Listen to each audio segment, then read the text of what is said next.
Hello, my name is Jackson, also known as Clips by JC. Today, we're going to be talking about why I believe that starting with a DSLR or even an older camera is extremely necessary in your steps of becoming an artist and learning the creative process.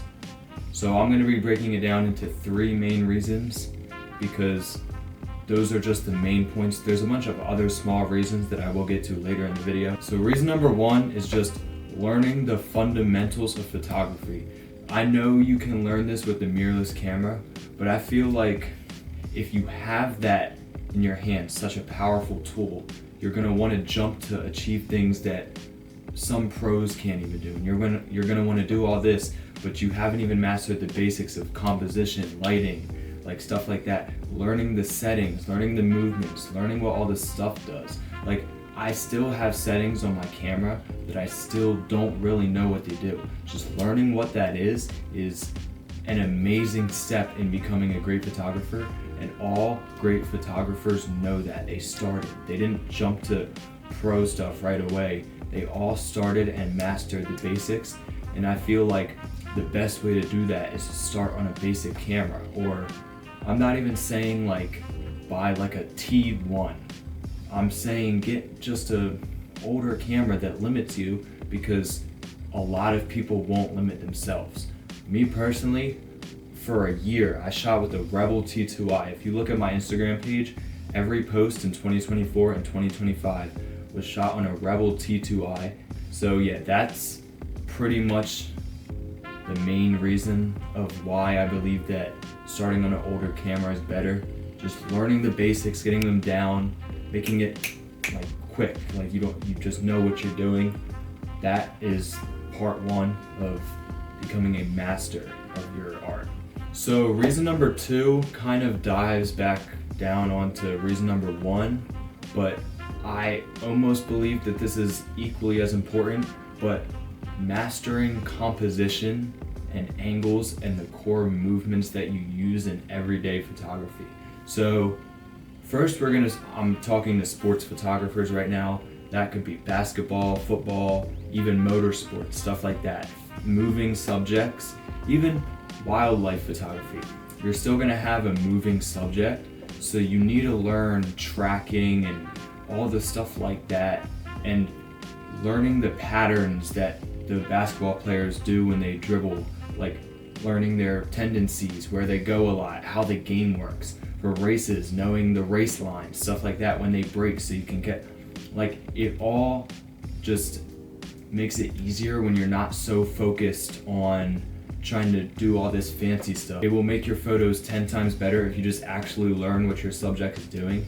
And again, it'll help you when you're on an older camera, and that really helps. So for portrait photography and like still images, and this will even correlate back to sports stuff, but just getting the angles down and making sure that the angle's right. Like, so I see a lot of people with these great cameras, but all their photos, they're taking it right here. Like, be comfortable getting on the ground, laying down. Somebody once told me the more funny you look while you're taking the photo, the better the photo turns out. I feel like it's just so good. Once you learn angles and all the stuff like that, photography will become easy to you. So yeah, learning composition, the movements, all this stuff like that, just motor skills for photography. I know it sounds stupid and easy, but look, I haven't mastered it yet. So reason number three, this has a case for being the most important reason, because this determines if you're successful in photography at the end of the day. And this is training your eye. And you might be like, what do you mean training your eye? Like being able to change the lighting in your eye? I mean, no. Being able to look at something and realize how that could make a great photo. Looking at a picture on your wall, realizing that you could make that a great photo. Like, I know that sounds dumb, but this really helps by doing street photography. Just walking down the street, seeing interactions, seeing things that composition that makes a great photo.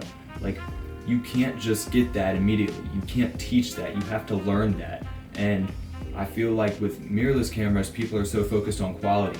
Like, oh, it has a 35 megapixel sensor. It has a 100 megapixel sensor. Like, oh yeah, that's cool and all. I've seen people with 10 megapixel sensors take so much better photos just because they know what to take pictures of.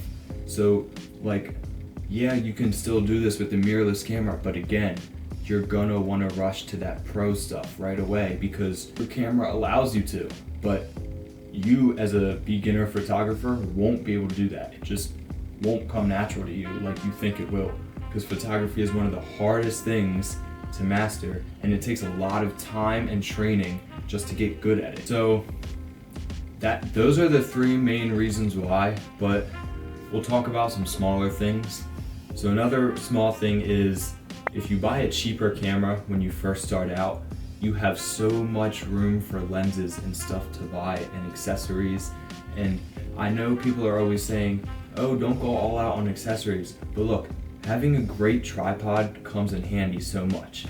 Like, there's been so many times where I've wanted to do photography with a tripod back when I was just starting out, but I didn't have one. Like when I wanted a flash, which is pretty complicated, but I didn't have one.